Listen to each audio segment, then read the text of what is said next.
మనుషత్వం అలా చేరనదు మేడతే ఏమండి నాకు అర్థమైందా చెప్పండి. అదే మీరు తెలుగులో చెప్పండి. ഞാൻ ഇത്ര നേരം പൊട്ടന്റെ മുമ്പിൽ ശങ്കൂന്നിരുന്ന ഒന്നുമില്ലേ.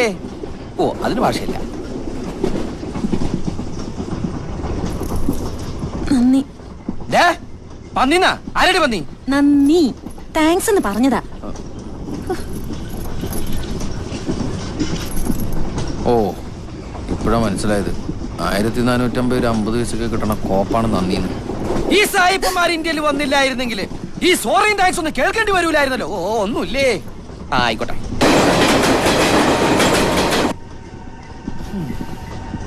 1450 രൂപ 50 പൈസ ഒരു ശരാശരി മനുഷ്യൻ ഉണ്ടാക്കണമെങ്കിൽ. എടോ, കാശ് ഞാൻ അയച്ചു തരാം. 1550 കിടന്ന് കുറയ്ക്കണ്ട. തന്റെ അഡ്രസ് പറ. നീ എന്റെ അമ്മമ്മയുടെ വീട്ടിലേക്ക്. എനിക്ക് അഡ്രസ് ഇല്ല. അതെനിക്ക് തന്നെ കണ്ടപ്പോഴേ മനസ്സിലായി.